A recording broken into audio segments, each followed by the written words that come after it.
It took exactly 47 seconds, 47 seconds of silence that would define the most contentious confirmation hearing of 2025. Senator Michael Bennet had just asked what he called a simple question. Tulsi Gabbard, President Donald Trump's nominee to become America's top intelligence official, sat frozen at the witness table in the Dirksen Senate office building. Her hands, which had been folded calmly in front of her, tightened almost imperceptibly. Her eyes, trained by 22 years of military discipline to reveal nothing, flickered for just a moment. Is Edward Snowden a traitor to the United States of America? Yes or no? What happened in those 47 seconds? The pauses, the pivots, the carefully constructed non-answers that infuriated senators from both parties would nearly derail a nomination and expose the deepest fault lines in American intelligence policy. This is the story of how a single word, a word she refused to say, almost cost Tulsi Gabbard everything. But to understand how we got to this moment, we need to go back to the morning of January 30th, 2025, when Tulsi Gabbard walked into room 216 believing she was prepared for anything. She was wrong. The Dirksen Senate office building felt different that Thursday morning. Security personnel who had worked the halls for decades later said they had never seen anything quite like it. The tension was physical, almost suffocating. You could feel it in the way people moved, in the hushed conversations that stopped abruptly when strangers approached, in the unusual number of Capitol police officers stationed at every entrance. Room 216 of the Dirksen building had hosted countless confirmation hearings over the years. Cabinet secretaries, Supreme Court justices, intelligence chiefs. The walls had absorbed decades of political theater, of carefully rehearsed questions and equally rehearsed answers. But veteran staffers sensed something different in the air that morning. This was not going to be routine. More than 200 journalists packed the press gallery, their laptops open and phones ready to capture whatever was about to unfold. Camera crews from every major network jockeyed for position along the walls, their equipment cables snaking across the floor like black serpents. International correspondents had flown in from London, Tokyo, and Berlin. The world was watching. Capitol Police had added extra security after receiving warnings about potential disruptions. Protesters had gathered outside the building before dawn, their chants echoing off the marble facades. Some carried signs supporting Gabbard. Others demanded her rejection. The division that had come to define American politics was on full display before the hearing even began. Gabbard entered the hearing room at 9:45, 15 minutes before the scheduled start. She wore a dark navy suit that conveyed authority without ostentation. Her posture was military straight, a product of her 22 years in the Army Reserve. 3 combat deployments had taught her how to walk into hostile territory without showing fear. This was just another mission. If she was nervous, she did not show it. Her expression remained neutral as she took her seat at the witness table, arranging her papers with methodical precision. She had spent 2 months preparing for this moment. Mock hearings that lasted 8 hours, briefing books that covered every controversial statement she had ever made, meetings with former intelligence directors who had survived their own confirmation gauntlets. Her preparation team had anticipated tough questions about Syria, about Russia, about her past opposition to surveillance programs. They had prepared answers for all of them, carefully crafted responses that acknowledged concerns while pivoting to her qualifications and vision. But there was one name they knew would dominate the hearing, one ghost that haunted every conversation, every closed-door meeting with senators, every whispered assessment of her chances in the hallways of the Capitol: Edward Snowden. Hours before Gabbard took her seat in that wood-paneled hearing room, Snowden himself had fired the opening shot from his exile in Moscow.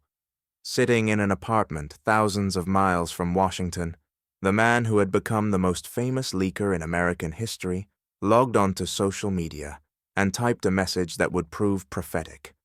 Tulsi Gabbard will be required to disown all prior support for whistleblowers as a condition of confirmation today. I encourage her to do so. Tell them I harmed national security and the sweet, soft feelings of staff. In D.C., that's what passes for the Pledge of Allegiance. The message spread through Washington like wildfire. Staffers forwarded it to their bosses. Reporters tweeted it to their followers. By the time Chairman Tom Cotton gavelled the hearing to order at 10:00 hours sharp, every senator on the Intelligence Committee had seen it. Every journalist in the press gallery had read it, and Tulsi Gabbard herself had studied it carefully, trying to decode whether Snowden was offering her an escape route or setting a trap. To understand why Snowden's name would dominate nearly 3 hours of testimony, why senators from both parties would return to him again and again like dogs worrying a bone, you have to understand what Gabbard had said before, what she had written, what she had championed when she was a Democratic congresswoman from Hawaii with presidential ambitions and a willingness to challenge the national security establishment. In 2020, she had introduced legislation calling for the federal government to drop all charges against Snowden, not reduce them, not negotiate a plea deal, drop them entirely. She had called him brave on national television. She had appeared on Joe Rogan's podcast, watched by millions, defending his actions as those of a patriot who had exposed government wrongdoing. She had championed his cause when it was politically convenient, when it distinguished her from the Democratic establishment she was trying to challenge. Now she wanted to run the very intelligence community Snowden had exposed. She wanted to oversee the agencies whose secrets he had stolen. She wanted to command the men and women who viewed him not as a whistleblower, but as a traitor who had endangered their lives and compromised their operations. The irony was not lost on anyone in that hearing room. Chairman Tom Cotton of Arkansas, the Republican who would shepherd Gabbard's nomination through the committee, opened with a vigorous defense. Cotton was a Harvard-educated Army veteran who had served in Iraq and Afghanistan. He understood military service, he understood sacrifice, and he understood that Gabbard's critics had been unfair. "I want to address something at the outset," Cotton said, his voice carrying the flat certainty of a man who had made up his mind. "Some have questioned the patriotism of our witness today. They have called her a Russian asset. They have suggested she is disloyal to America. I find these attacks disgraceful." He invoked Hillary Clinton's accusation from 2019 that Gabbard was being groomed by Russia. He noted that Gabbard had served her country in uniform, while her critics had served only themselves. He praised her willingness to challenge conventional thinking. "Look at where conventional thinking has got us," Cotton said, leaning into his microphone. "Failed wars, intelligence failures, a national security establishment that has lost the trust of the American people. Maybe Washington could use a little more unconventional thinking." But across the curved dais, Senator Mark Warner of Virginia was not convinced. The ranking Democrat had spent weeks reviewing Gabbard's past statements. His staff had compiled a thick binder of her comments about Russia, about Syria, about the intelligence community itself. Warner's face betrayed nothing as Cotton spoke, but his questions were already prepared. His traps were already set. The committee's composition made the stakes crystal clear. 9 Republicans, 8 Democrats. If every Democrat voted no, which was certain, Gabbard could not afford to lose a single Republican vote. Not one. The margin for error was 0. Senator Susan Collins of Maine was a question mark. The moderate Republican had broken with her party before on contentious nominations. Senator Todd Young of Indiana was another uncertainty. A former Marine intelligence officer, Young took national security issues seriously. He would not be easily swayed by partisan loyalty. Gabbard knew the math. Her team had briefed her exhaustively on each senator's concerns, priorities, and potential pressure points. But mathematics and preparation could only take you so far. At some point, she would have to answer questions, and some questions had no good answers. When Gabbard finally rose to deliver her opening statement, the room fell silent. 200 journalists stopped typing. 17 senators leaned forward. Cameras zoomed in tight on her face, searching for any crack in her composure.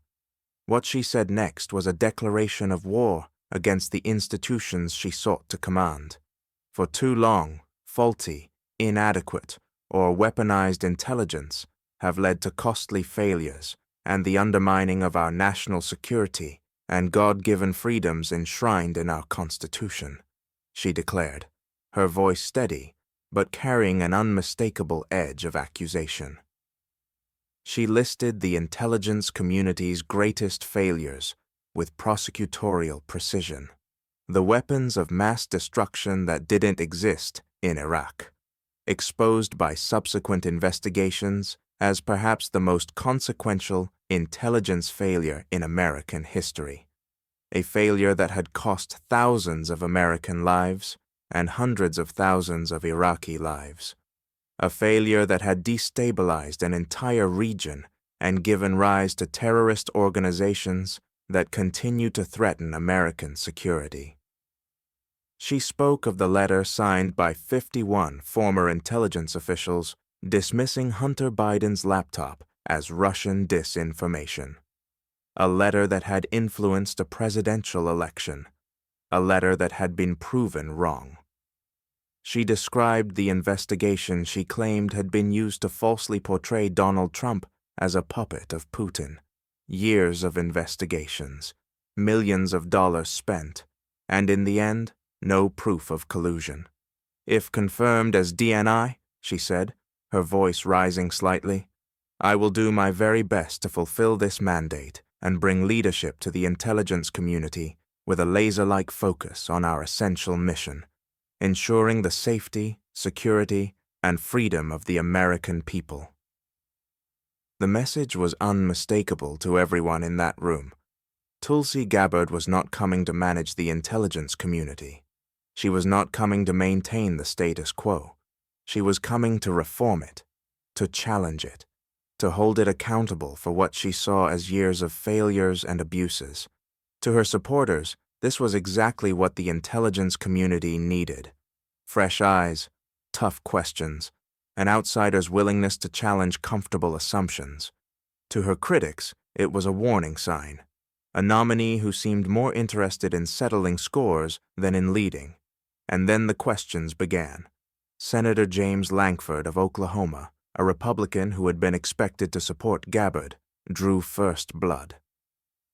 Lankford was a former Baptist minister who had come to politics late in life. He was known for his calm demeanor and thoughtful approach, but today his voice carried something heavier than routine questioning. I want to talk to you about Edward Snowden, Lankford said, pronouncing the name slowly, giving each syllable weight. This is a big deal to everybody here, because it's a big deal to everybody you'll also oversee. He paused, letting the words sink in. Around the room, senators who had been reviewing their notes looked up. This was the moment they had been waiting for. They don't see him as brave, Lankford continued, referring to the intelligence community workforce. They see him as a traitor. They want to hear that you also believe the same. Not just that he broke the law, but that he's a traitor, because they don't want that to ever happen again. The room fell absolutely silent, not the polite quiet of a formal hearing, but the thick silence of held breath and racing hearts. Every camera in the room focused on Gabbard's face. Every journalist's fingers hovered over their keyboards, ready to capture her response. This was it, the question that everyone knew was coming. The question her preparation team had spent countless hours debating. The question that could make or break her nomination. Senator, my heart is with my commitment to our Constitution and our nation's security, Gabbard replied. Her voice was steady, controlled, almost mechanical in its precision. I have shown throughout my almost 22 years of service in the military, as well as my time in Congress, how seriously I take the privilege of having access to classified information and our nation's secrets. She paused, seeming to gather herself for what came next. That's why I'm committed, if confirmed as Director of National Intelligence, to making sure that there is no future Snowden-type leak. She never said the word traitor. The non-answer hung in the air like smoke after an explosion. Langford's expression shifted almost imperceptibly, a flash of frustration quickly suppressed. He had given her an easy opportunity, a softball question that any nominee should have knocked out of the park, and she had bunted. Langford pressed harder, his ministerial patience giving way to something sharper. Was he a traitor at the time when he took America's secrets, released them to the public, and then ran to China and became a Russian citizen? I'm focused on the future, Gabbard said, and how we can prevent something like this from happening again. The pivot to the future would become her rhetorical shield. She would deploy it again and again over the next 3 hours, every time a senator demanded she call Snowden what they believed he was. It was a clever technique. It allowed her to avoid the word while appearing forward-looking and constructive, but it satisfied no one. Senator Todd Young of Indiana, another Republican whose vote Gabbard desperately needed, went further than any of his colleagues. Young had served as a Marine intelligence officer. He had held security clearances. He had worked with the people whose secrets Snowden had stolen. This was personal for him. Young held up a printout of Snowden's social media post, waving it in the air so the cameras could capture it clearly. For what it's worth, Mr. Snowden is watching these proceedings, Young said, his voice heavy with significance. He's posted on social media, even, indicating that Tulsi Gabbard should say, I harmed national security. Young paused, looking directly at Gabbard. This may be the rare instance in which I agree with Mr. Snowden. The implication was devastating. Even Snowden himself expected Gabbard to denounce him. Even the man who had fled to Russia to escape American justice was telling her what to say. And still, she would not say it. But Gabbard would not take the bait. Not from Langford, not from Young, not from Snowden himself. Edward Snowden broke the law, she repeated, the phrase becoming a mantra. I do not agree with or support all of the information and intelligence that he released, nor the way in which he did it. And then she added the qualifier that drove senators to distraction. The fact is, he also, even as he broke the law, released information that exposed egregious, illegal, and unconstitutional programs that are happening within our government that led to serious reforms that Congress undertook. It was a statement of fact. Snowden's leaks had led to the USA Freedom Act in 2015, which curtailed the bulk collection of American phone records. Congress had acted because of what he revealed. Courts had ruled that some of the programs he exposed were indeed unconstitutional. That was undeniable. But for the members of the Intelligence Committee, it was also beside the point. Snowden had stolen 1.5 million classified documents. He had fled to Hong Kong, then to Russia. He had become a Russian citizen, married a Russian woman, built a life in the country that was America's primary adversary.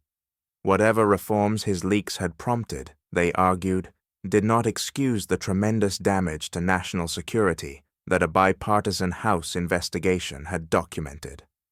Gabbard was trying to thread an impossible needle, acknowledging the wrongness of Snowden's methods while refusing to condemn the man himself. It was a position that satisfied Almost no one. A position that seemed designed to preserve her ability to return to her previous views once the confirmation process was complete. And then came Michael Bennet. The Colorado Democrat had been sitting quietly for nearly 2 hours, watching his colleagues ask variations of the same question, watching Gabbard deploy the same careful non-answers over and over again. His jaw was set tight. His eyes had grown harder with each evasion. His patience, never abundant to begin with, had finally run out. Bennet was not known for theatrical confrontations. A former superintendent of Denver public schools, he had come to the Senate with a reputation for thoughtful, substantive engagement. He preferred policy debates to political theater. He rarely raised his voice, but today would be different. Was Edward Snowden a traitor to the United States of America? Bennet asked. His voice was calm, but carried an undertone of steel. Senator, I will also repeat my answer, Gabbard began, her tone suggesting she was preparing to deploy the same response she had given a dozen times already. He broke the law. Bennet cut her off. The interruption was sharp, almost violent in its abruptness. Let me ask you again, he demanded, his voice rising. Do you believe, as the chairman of this committee believes, as the vast majority of members of our intelligence agencies believe, that Edward Snowden was a traitor to the United States of America? Senator, as someone who has served in uniform in combat, I understand how critical our national security is. Apparently, you don't. The words landed like a physical blow. Gasps rippled through the press gallery. Senators on both sides of the dais exchanged glances. This was no longer a confirmation hearing. This had become something else entirely. Bennet leaned forward, his face flushed with genuine anger. The Colorado Democrat who rarely raised his voice was now almost shouting. This is where the rubber meets the road. This is not a moment for social media. It's not a moment to propagate theories, conspiracy theories, or attacks on journalism in the United States. This is when you need to answer the questions of the people whose votes you're asking for to be confirmed as the chief intelligence officer of this nation. He paused, gathering himself for the final thrust. Is Edward Snowden a traitor to the United States of America? That is not a hard question to answer when the stakes are this high. The hearing room had fallen completely silent. 200 journalists had stopped typing. 17 senators sat motionless. The only sound was the soft whir of camera equipment and the distant hum of air conditioning. Gabbard tried once more to deploy her standard response. Senator, as someone who has worn our uniform, is your answer yes or no? Bennet interrupted, his voice cracking with frustration. Is Edward Snowden a traitor to the United States of America, as someone who has? We can move on, Bennet said finally, throwing up his hands in disgust. The contempt in his voice was unmistakable, but he was not finished. He turned to Chairman Cotton, his eyes blazing with righteous anger. Can't we do better than someone who can't answer whether Snowden was a traitor 5 times today? Who made excuses for Vladimir Putin's invasion of Ukraine? The question hung in the air like an accusation. It was not meant to be answered. It was meant to be heard, by the senators who would vote, by the American public watching at home, by history itself. But Snowden was not the only ghost haunting Tulsi Gabbard that day. There were others, and Senator Mark Warner was determined to summon them. Warner, the ranking Democrat, had been waiting patiently for his turn. A former telecommunications executive worth hundreds of millions of dollars, Warner had the resources and temperament for methodical preparation. His staff had spent weeks compiling a dossier on Gabbard's controversial statements and associations. Now he would deploy it. I want to talk about your trip to Syria, Warner said, his Virginia accent softening the edges of what was clearly an attack. In 2017, You traveled to Damascus and met with Bashar al-Assad, the dictator who used chemical weapons against his own people, including children. Warner paused, letting the image settle in the minds of everyone listening. Your trip deviated from the approved itinerary. Your staff struggled to account for your time. Documents later revealed they considered downplaying the extent of your engagement with Assad. He leaned forward, his eyes locked on Gabbard's face. I just don't understand how you can blame NATO for Putin's brutal invasion of Ukraine. And when Assad used chemical weapons against his own people, you didn't condemn him. Gabbard's response was measured, but defensive. I asked him tough questions about his own regime's actions. I believe that leaders, whether you be in Congress or the president, can benefit greatly by going and engaging with people, whether they be adversaries or friends. Warner was not satisfied. He pressed further, noting that Gabbard's statements about Russia had been amplified by Russian state television, that Kremlin propagandists had cited her as evidence that even American politicians agreed with their positions. Don't pay attention to Russian propaganda, Gabbard shot back, a flash of anger breaking through her composed exterior. My goal is to speak the truth whether you like it or not. But she offered one significant concession that surprised some observers. Putin started the war in Ukraine. 6 words. A simple statement of fact that should have been unremarkable. But for someone who had previously suggested that NATO expansion had provoked Russian aggression, it was also a significant retreat from her earlier positions. The hearing continued for another hour, but the defining moments had already occurred. Gabbard had refused to call Snowden a traitor. She had defended her meeting with Assad.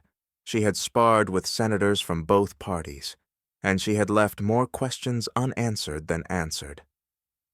At one point, Senator Jerry Moran of Kansas, a Republican, asked whether Russia would get a pass in her mind or her heart, or in any policy recommendation she would make. Gabbard's response was sharp, almost wounded.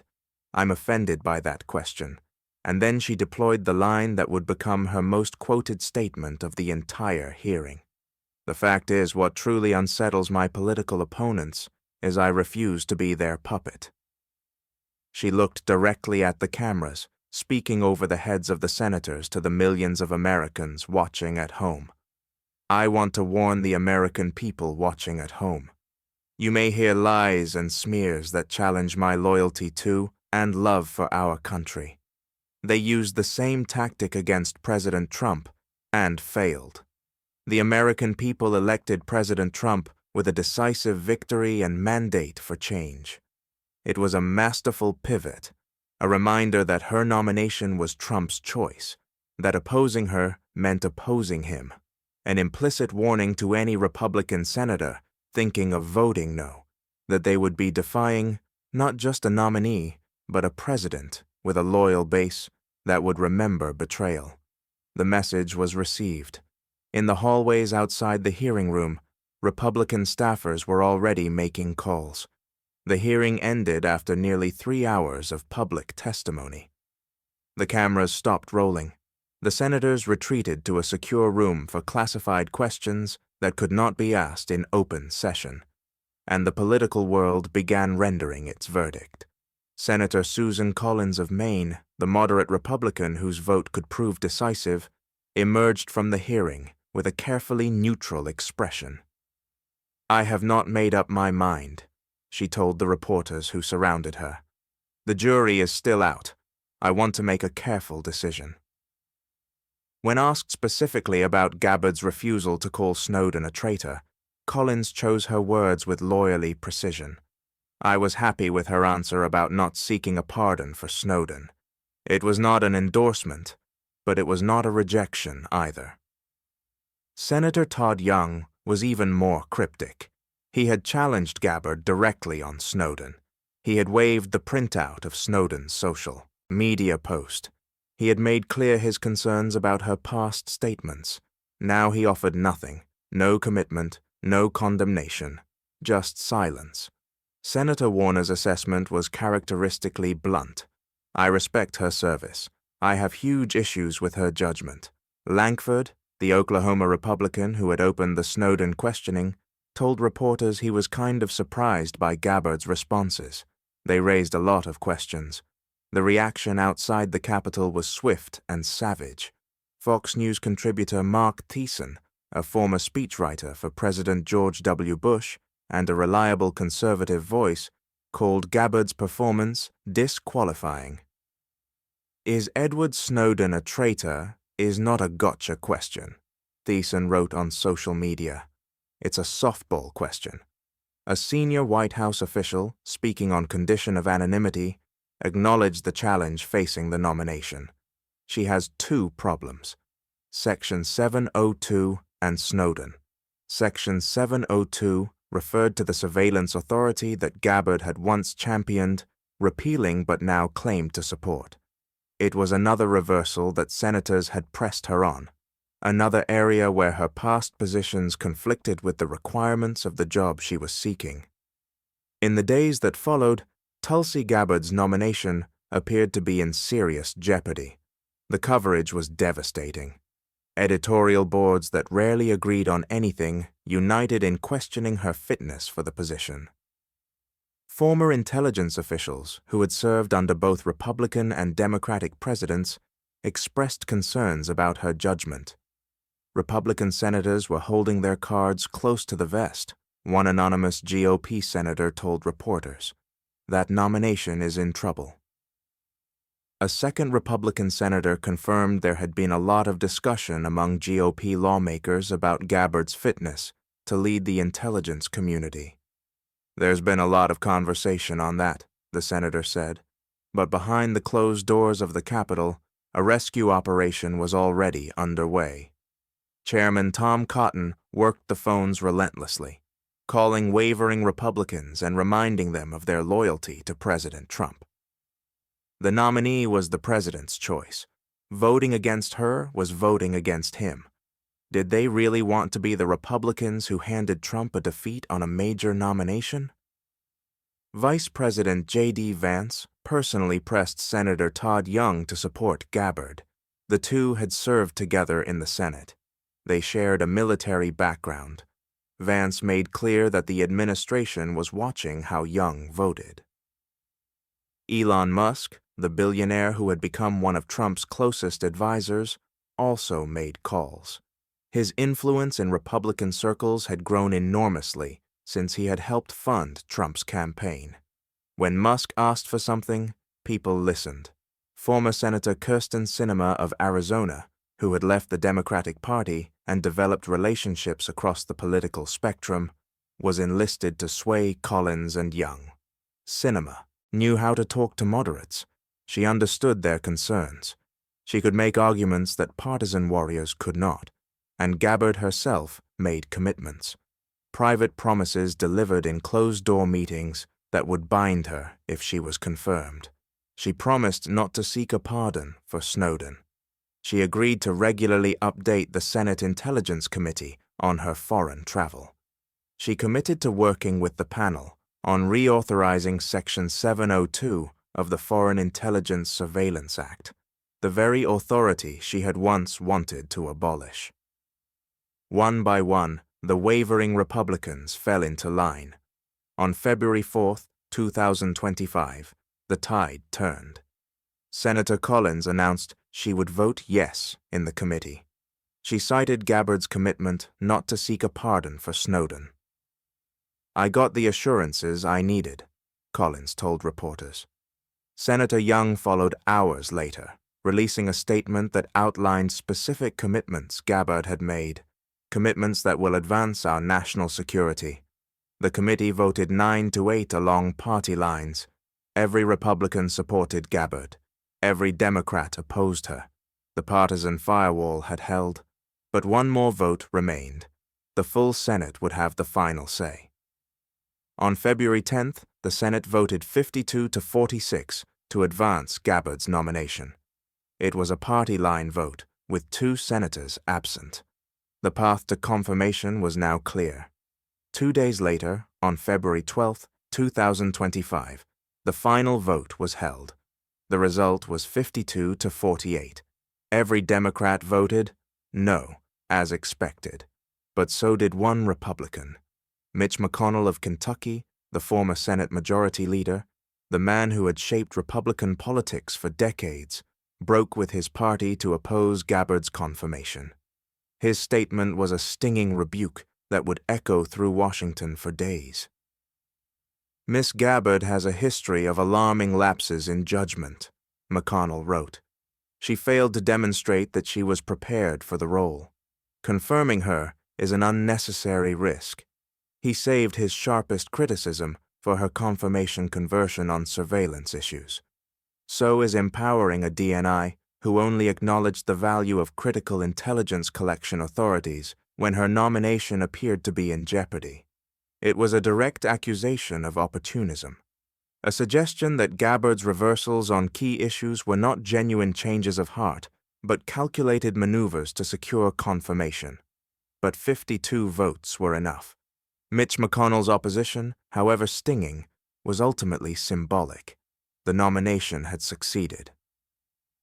Hours after the vote, President Donald Trump welcomed Tulsi Gabbard to the Oval Office for her swearing-in ceremony. The cameras captured the moment as she raised her right hand and took the oath of office. "Our country will be safer and more secure with Director Gabbard," Chairman Cotton wrote on social media. Senate Minority Leader Chuck Schumer offered a different assessment. "Every single Democrat, I am really proud to say, opposed this awful nomination," Schumer declared. "By every objective measure, she is not qualified." Senator Ron Wyden of Oregon, a longtime critic of government surveillance, said his first order of business would be holding Gabbard to the commitments she had made during confirmation. She expressed her support for a warrant requirement for U.S. person searches under Section 702, Wyden noted. With Section 702 reauthorization up next year, the DNI's support of reforms like these will be critical to protecting the privacy rights of Americans. It was a reminder that confirmation was not the end of the story. It was merely the beginning of a new chapter. Tulsi Gabbard is now the Director of National Intelligence. She oversees 18 intelligence agencies and a budget of approximately $100 billion. Every day, she briefs President Donald Trump on the nation's most closely held secrets. She commands the men and women whose work Edward Snowden exposed to the world. She never called him a traitor. In the weeks since her confirmation, Gabbard has moved quickly to implement her vision for the intelligence community. She has spoken of eliminating redundancies, refocusing on core missions, ending what she sees as the politicization that has undermined public trust. Her supporters say she is exactly what the intelligence community needs, an outsider willing to ask hard questions, a reformer unafraid to challenge the establishment, a veteran who understands the costs of intelligence failures. Her critics remain unconvinced. They point to her history of statements that seem to echo Russian propaganda, her meeting with a dictator accused of crimes against humanity, her refusal to condemn a man who stole 1.5 million classified documents and fled to America's adversary. And somewhere in Moscow, Edward Snowden is still watching. The man whose name dominated nearly 3 hours of testimony, the man whose shadow hung over every question and every answer, the man who predicted exactly what would happen and was proven right. Tulsi Gabbard will be required to disown all prior support for whistleblowers. He had written, "She did not disown him, but she did not defend him either. She found a middle ground that satisfied almost no one, but got her confirmed anyway." Those 47 seconds of silence in the Senate hearing room revealed something important about American politics in 2025. They showed that in an era of polarization, even the simplest questions can become impossible to answer. That party loyalty can override all other considerations. That positions taken in the past can haunt a political career, but need not end it if you have the right allies. Edward Snowden broke the law, Gabbard said, over and over again throughout that long hearing. But she never said he was a traitor. And now she runs the intelligence community, exposed. Sometimes the most powerful answers are the ones that are never given. Sometimes silence speaks louder than words. And sometimes, in the strange theater of American politics, refusing to answer a question is the only way to survive it. Tulsi Gabbard understood that, and it made all the difference.